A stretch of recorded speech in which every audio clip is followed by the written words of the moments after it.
thing that you have to do as a head coach, no matter what situation you go in, you have to sell them your philosophy. Guys, this is how we're going to do it. You know, and I'm a believer of having fun. I'm a believer in doing everything you possibly can, but number one is winning games. Well, the biggest adjustment is dealing with the player's psyche, I mean, how the players think about themselves, just making sure that they don't associate their self-worth with their record. There's an old adage Coach Bryant said many years ago, make sure the place you're working at has more going for it than your hard work. Well, Florida State has that. So I think it's just a matter of restructure, reorganization, getting a plan for what we want to do, and then rolling our sleeves up and going at it. We're here to win championships.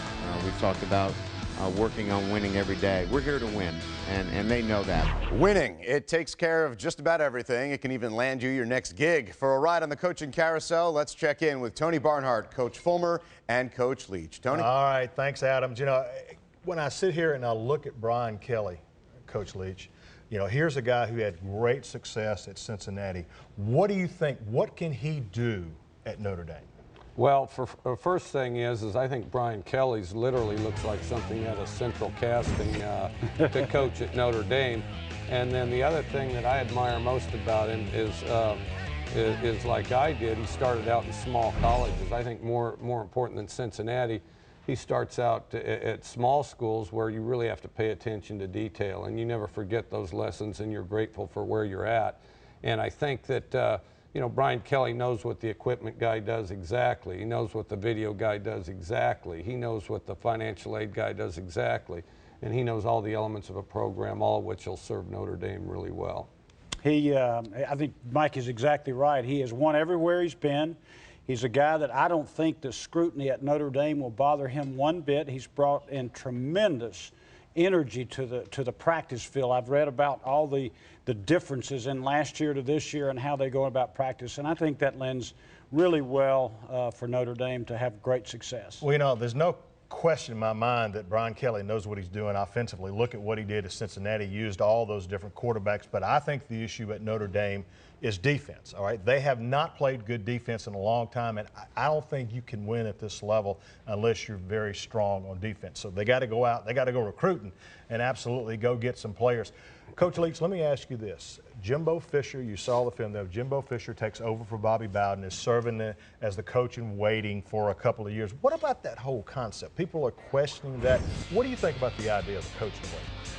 Well, I've never been a fan of the coach in waiting, and it's a fad that really only lasted 1 year. I wish Jimbo Fisher and Florida State the best, but you know, the trouble that I have with a coach in waiting is that you've got an entire staff there, and sometimes the loyalties get split. You know, you've got the head coach who's going to be there for a little while longer, and then you've got the coach in waiting, and so, you know, do you follow him more? Do you follow the head coach more?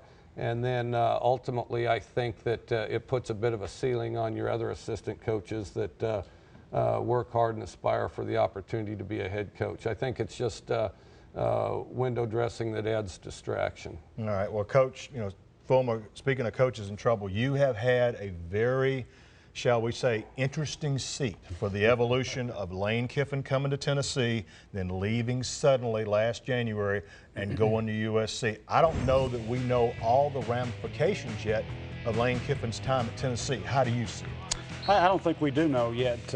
He obviously never embraced the traditions at Tennessee and what we were about from that standpoint. He left somewhat of a scorched earth and some NCAA violations behind with him. It's probably really good for him and for us that he left when he did. We would have been under the NCAA jail, you know, and he got to a place that he cares more about at Southern Cal, and obviously many of the same issues are going on there. So I don't know. I don't know how he got the first job, you know, to be honest with you, because what has he really done? But at Southern Cal, he would be expected, as he would have been at Tennessee, to win a lot and win a lot fast. Well, they are basically on double secret probation right now at USC, so that'll be interesting. Okay, guys, Adam, a lot of new places, a lot of new faces. It's going to be interesting. That's right, Tony. Lots of other moves to talk about. Butch Jones replacing Brian Kelly for the second time, having already done so at Central Michigan. Former Nebraska star Turner Gill leaves Buffalo to replace Mark Mangino at Kansas. Joker Phillips promoted to head coach at his alma mater after Rich Brooks retired. And Charlie Strong leaves his post as Urban Meyer's defensive coordinator to run the show at Louisville. Meanwhile, Robbie Caldwell is the new head coach at Vanderbilt. Caldwell taking the reins after Bobby Johnson's abrupt retirement just 7 weeks prior to the Commodores opener on September 4th. But wait, there's more. Skip Holtz replaces Jim Leavitt, the only coach USF ever had. Derek Dooley, son of Vince, restoring SEC flavor at Tennessee. Perhaps Tommy Tuberville will bring some to the Big 12. And who will Virginia's Mike London face in his first game? His ex, Richmond, the school he led to an FCS championship 2 years ago. Don't get a spider bite, coach. When we return, we're talking about USC's new head coach, as the guys just did. Can Lane Kiffin right that ship, or is Southern Cal's decade of dominance completely over? Plus a great debate on their probation. Are the sanctions too harsh? When we come back.